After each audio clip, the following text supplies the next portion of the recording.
1.700.000 jovens brasileiros entre 15 e 17 anos não estão na escola. Metade dos alunos matriculados abandonam o ensino médio antes de concluir o curso e o aprendizado é muito baixo. Os resultados do último PISA, Programa Internacional de Avaliação de Estudantes, realizado com jovens de 70 países, confirmam a péssima situação. A maioria dos estudantes do ensino médio brasileiro não alcançou nem o nível 2, considerado mínimo para o exercício da cidadania. Com a promessa de tornar a última etapa da educação básica mais atraente aos jovens e melhorar os indicadores, o governo editou uma medida provisória que propõe uma ampla reforma no ensino médio. Um dos temas que prometem gerar muita polêmica este ano no Senado. Olá, quem está aqui no nosso estúdio para conversar sobre a reforma do ensino médio é João Batista Oliveira, presidente do Instituto Alfa e Beto, e também Glauco Silva, professor do ensino médio e cientista político. Olá, sejam bem-vindos aqui ao Entrevistas. E antes de entrar no mérito do assunto, eu pergunto, uma das coisas que foi mais criticada, né, nessa reforma é que ela veio com uma medida provisória, né? Professor João Batista, o senhor acha que realmente é relevante e urgente essa reforma do ensino médio? Olha, a reforma do ensino médio vem com pelo menos 20 anos de atraso, né, corrigindo um defeito da LDB. Então, eu acho que é mais do que urgente fazê-lo. Se a forma legal usada é a melhor, eu não acho que não é a questão mais relevante a ser discutida, não é? Mas o fato dessa forma ter tornado possível trazer à mesa esse tema importante é meritório. E, Glauco, qual a sua opinião sobre esse assunto? Minha opinião é que deveria ter sido discutido. Na verdade, é até errado você falar que não estava sendo discutido, porque tinha uma outra medida, uma outra lei que estava tramitando na Câmara dos Deputados e que já tinha sido rejeitado, inclusive, pelos professores e pelas entidades, né, representativas dos professores e também dos alunos, porque, por mais que ela pudesse ser meritória, se discutia que ela não ia resolver o problema como deveria ser resolvido para a realidade das nossas escolas. Então, mais uma vez, está se cometendo esse mesmo erro, só que agora de uma forma até mais, podemos dizer, mais autoritária, porque vem sob forma de decreto. A medida provisória ela tem o poder de decreto, né? Mesmo que seja por 120 dias, mas eu acho que poderia ter sido feito discutindo, principalmente com os principais, que são os alunos. Mas esse projeto de lei mesmo, que estava na Câmara, já tem mais de 3 anos, né? E 3 anos é o tempo de um aluno concluir o ensino médio, né? Então, foi uma geração que já foi perdida só enquanto tramitava essa lei, né? Enquanto isso, a gente vê pelos dados, né? O IDEB, recentemente, né? Agora no começo de dezembro, saiu o novo PISA, e a gente viu, inclusive, que pioraram, né? Assim, alguns quesitos, né, comparativo mesmo, assim, matemática que vinha melhorando, caiu de novo, né?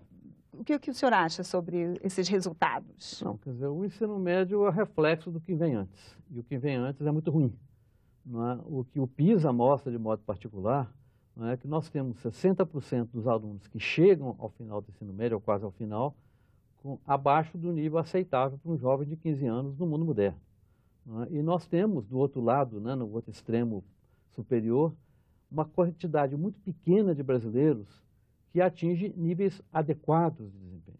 Não é? Então, se a gente pegar as contas, as notas das pessoas da elite brasileira, não é, menos de 2% teriam acesso às melhores escolas de nível superior da Europa. Então, tanto na base quanto na elite, é um sistema falido e que precisa de ser revisto. E vai dar certo? Pode ser feito essa adaptação depois? Dá certo mexer primeiro no ensino médio para depois mexer nos... Olha, não dá certo, mas é o caminho que encontraram, não é? E há questões graves que a lei tenta minorar, não é? Por exemplo, a questão do ensino médio técnico, abrir essa possibilidade que é fundamental para dar chance a pessoas que querem fazer essa opção, para a economia que precisa de gente formada, e dentro do ensino acadêmico, ventilar um pouco, dar opções. Então, essas duas coisas eu acho que são um mérito importante, independentemente das coisas que vêm antes. Mas é óbvio, enquanto não mudarem as coisas de antes, essas duas medidas sozinhas não vão melhorar muito. Mas é um passo importante. Glauco, você não acha que o IDEB, o PISA, esses números, o fato de grande parte, né, dos alunos que começam o ensino médio não chegam nem ao final, e mesmo os que continuam, parece que não aprendem, né, assim, pelo que mostram, isso não justifica tentar se tomar alguma providência, alguma atitude? Eu tenho muito medo quando a gente começa a discutir essas coisas tão relevantes, quando a gente acha que caiu um meteoro que vai matar todos os dinossauros e aí a gente tem que recomeçar do zero. Eu tenho muito medo dessas avaliações muito derrotistas ou tragédias, né, muito grandes. A gente precisa ver uma coisa que, inclusive, veja como é que a sociedade muda de ideia. No início do ano, eu tive a oportunidade de, inclusive, vir aqui na TV Senado discutir e mostrar que, de alguma forma, os investimentos que estavam sendo feitos estavam levando os alunos das escolas públicas passarem nas universidades. Aqui na UNB, por exemplo, nós tivemos 47%, quase metade dos alunos passando na UNB, né, vindo das escolas públicas, inclusive com alguns casos impressionantes, como Sobradinho, né, escolas de Sobradinho, escolas de Ceilândia, que são periferia aqui do Distrito Federal. Ainda citei o caso, por exemplo, da UFMG, da Unicamp, em que quase 80% dos alunos que entraram para a medicina foram alunos oriundos de escola pública. Então, a gente tem que tomar cuidado com alguns tipos de avaliação. Eu acho que isso, sim, é importante. Agora, é claro que tem que melhorar. Eu acho, inclusive, que tem até, no próprio ensino público, nós temos a referência, que é os institutos federais, que as pessoas parecem que esqueceram que eles fizeram prova do PISA. Quando você pega os institutos federais e vê o resultado que eles tiveram no PISA, o Brasil fica em 11º. Se olhar isoladamente. Isoladamente. E a escola pública, as pessoas precisam lembrar que os institutos federais são escola pública. Alguma coisa está sendo feita ali, como é o caso das universidades federais também, que são as melhores universidades do país. Por mais que você possa ter críticas ou achar que ela pode melhorar, né? Alguma coisa está sendo feita ali nos institutos federais que está dando certo.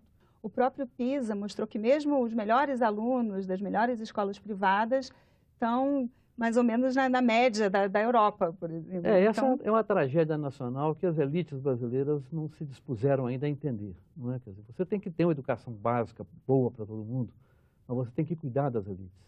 E no Brasil é muito confortável ser elite, porque desde que você nasce na família correta, você não precisa de muito esforço para ir para a USP, para ir para as melhores universidades, porque a competição é muito baixa. Não é? Então, as nossas elites, o nível delas é próximo à média dos países da Europa, o que não vai levar o Brasil a um futuro promissor. Que é o melhor que consegue se atingir, né? Não tem competição interna. Né? Como no próprio PISA, né? Assim, o nível 2, que seria considerado o mínimo para um cidadão. Acima da linha de água. Né? Assim, isso foi, né, assim, poucos atingiram esse nível 2, né? Assim, e como discutir isso, ficar discutindo, Glauco, mais tempo? Eu acho importantíssimo quando você lembra, por exemplo, que o resultado das escolas particulares foi horrível. Pois é, porque a gente pode falar isso. Então, é generalizado, né? Não é uma questão de público ou privado. Não é uma questão de público ou privado, ou meritocracia ou não meritocracia. Eu acho que a questão não é essa. Está claro que o ensino público estadual está passando por uma fase realmente complicada. E é interessante ver as prioridades dos governadores. Né? Isso é que eu queria saber qual é a prioridade dos governadores. Porque eu não tenho visto isso. Eu que sou professor, posso dizer do fundo do meu coração. Eu duvido, com essa classe média que está saindo da escola privada porque está gastando, porque a escola privada está cobrando um absurdo de mensalidade no preço para você participar ou estudar naquela escola. Eu quero ver como é que eles vão se chocar quando eles olharem que na escola pública nós temos cadeira ainda naquele tipo de cadeira de braço, caindo aos pedaços praticamente. Né? Não é um lugar que as pessoas gostariam de estudar desse jeito. Eu acho que um ambiente em que você está, né, forma a sua casa, porque a escola é uma extensão da casa também. Sim. Os meninos passam mais tempo na escola do que com os pais, nós sabemos disso. Ainda está se querendo implementar a tal da escola integral, que a gente deve discutir mais na frente, com certeza. Mas, assim, definitivamente não é assim que você quer a sua casa, sem nenhum tipo de conforto. Esses meninos não têm nenhum tipo de conforto. E as pessoas querem que eles continuem na escola. Então, justamente falando nesse ensino integral, né, assim, existem, na verdade, né, tem o ensino em tempo integral e o ensino integral, né? Qual seria? É a mesma coisa? Não, eu acho que essa coisa das palavras atrapalha muito, né? Eu queria só retomar um aspecto que ele falou. Eu acho que a grande inovação, a grande mensagem da reforma positiva é você dar opção aos jovens. Não é? Quer dizer, eu acho que as condições materiais são importantes sim, mas não é a questão. Hoje, não é? Ele chega lá e ele tem um punhado de coisa para fazer e não tem nenhuma opção. Então, eu acho que a abertura é fundamental para qualquer pessoa, mas sobretudo nessa fase da vida você poder estudar um pouco daquilo que você gosta, você tem mais talento. Eu acho que destampar essa válvula de pressão já pode ajudar. A lei poderia ser muito melhor do que ela é, mas pelo menos ela abre essa porteira que estava represada. A questão do tempo integral eu acho que é algo, concordo, não é, que podia ser pensado com mais calma. O que a evidência mostra? A evidência é muito clara, mostra o seguinte: olha, mais tempo de estudo está sempre correlacionado com mais aprendizagem. Acho que qualquer pessoa que estuda sabe disso, não é? Tirando pessoas extremamente talentosas, que são exceção. Porém, mais tempo de aula não é necessariamente associado com melhor desempenho. Você pega no PISA, por exemplo, o Brasil é um dos países que tem mais dias letivos e horas de aula comparado com os outros no ensino médio. Mas o desempenho não é. Então não adianta quantidade sem qualidade. E no momento que tem essas carências todas, que o Glauco está falando aí, não é você falar, vamos esticar mais esse tecido que está esgarçado, não me parece que é uma ideia prudente. Não era preferível fazer bem o pouco que podemos fazer, organizar as escolas com as suas opções, né, de matérias para o aluno poder optar entre escolas ou entre cursos, e expandir o tempo com muito menos pressa do que eles estão querendo fazer.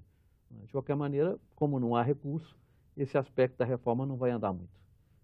Então, essa opção que o senhor falou, isso tem a ver com o currículo e é o que a gente vai ver no próximo bloco, como vai ficar o currículo do ensino médio, daqui a pouco.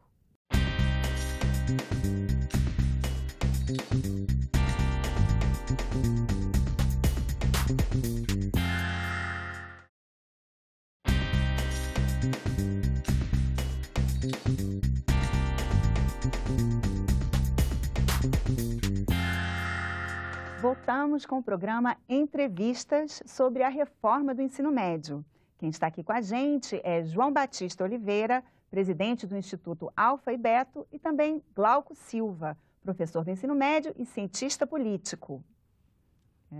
Uma das grandes mudanças trazidas, né, nessa reforma é a separação por áreas de conteúdo, né, que são 5 áreas, né, matemática, ciências humanas e sociais, ciências exatas e da natureza, linguagens e o ensino técnico, o profissionalizante, né?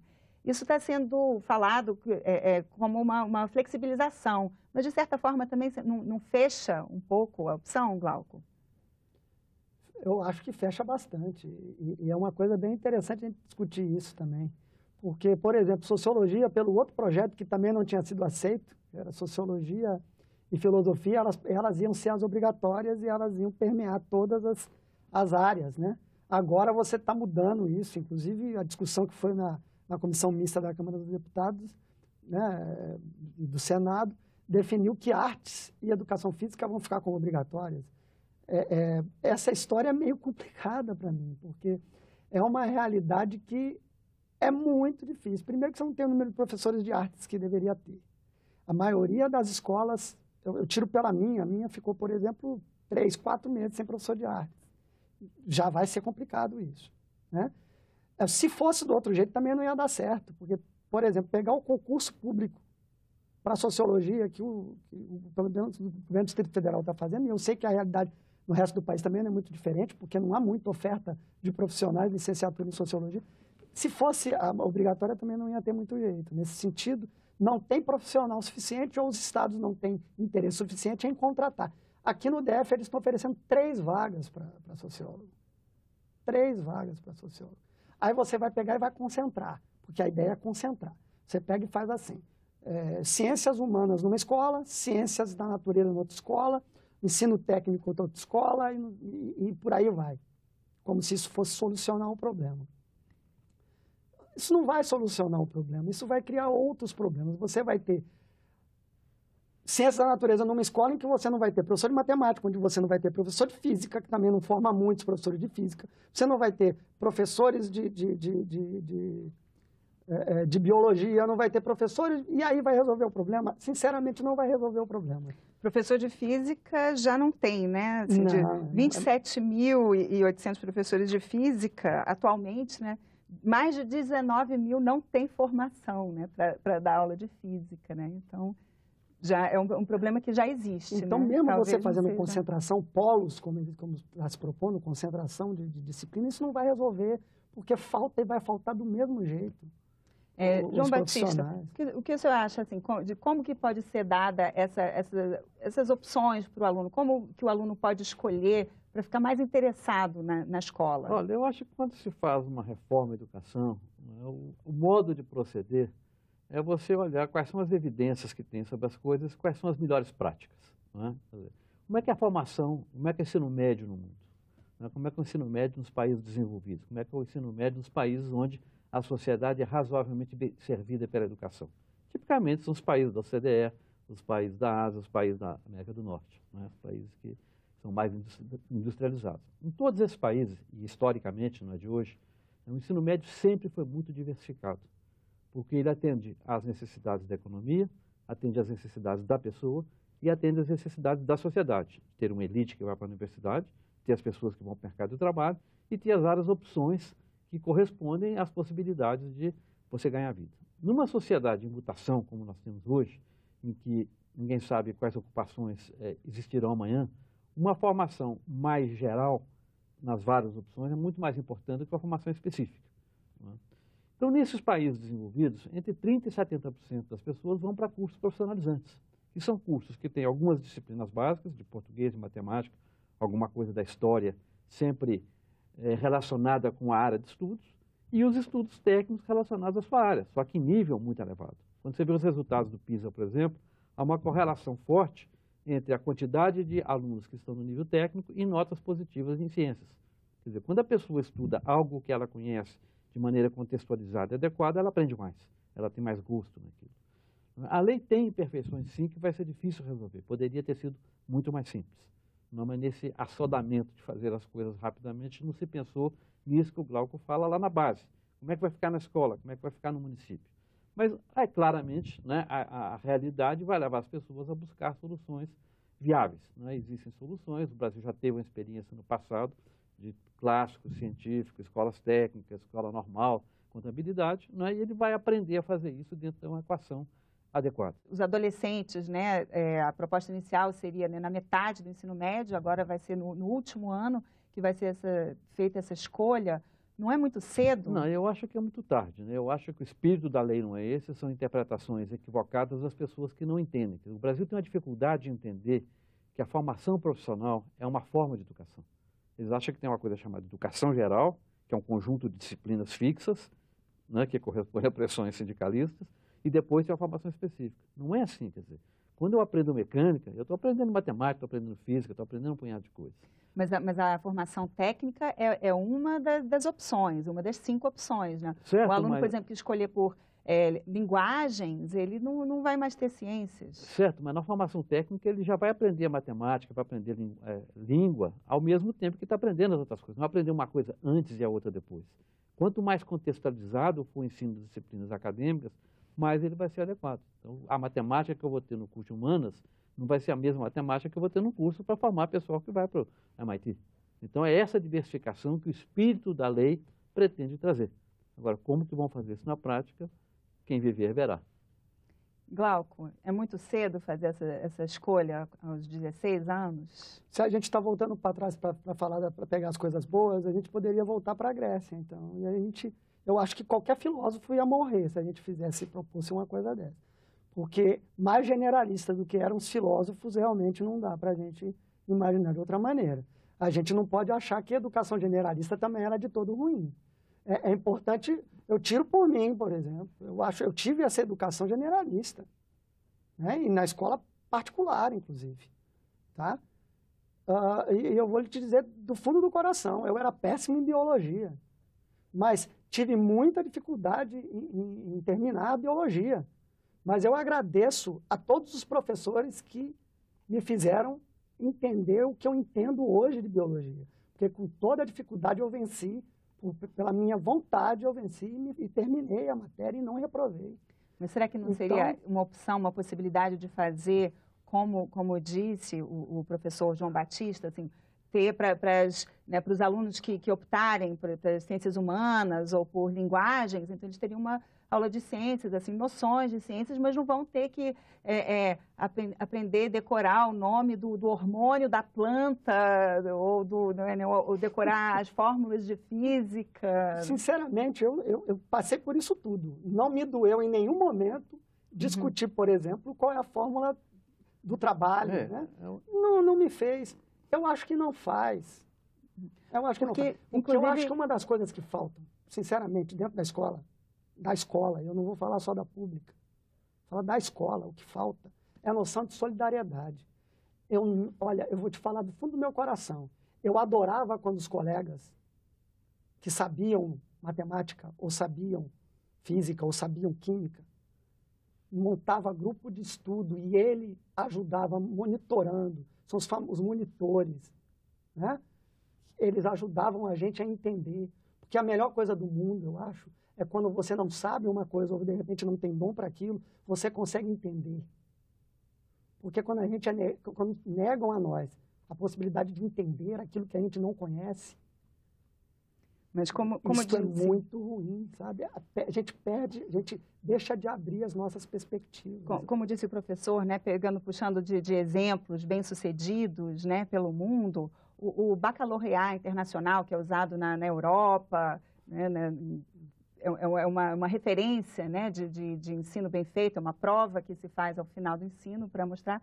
Os alunos fazem 3 matérias, disciplinas, que acho que eles têm certa opção de escolha, mas no currículo atual brasileiro, antes da reforma, são 13 no ensino médio, não é conteúdo demais? Deixa eu só pegar aqui, quer dizer, tem grego e tem grego, tem filósofo e tem filósofo. Quer dizer, na filosofia, na Grécia você tinha, né, a escolei e o tecne, são os 2 ramos, sempre existia, o mundo sempre pulou entre essas 2 vertentes, porque a vida é isso, nem todo mundo é filósofo, nem todo mundo é o homem prático que vai fazer as coisas.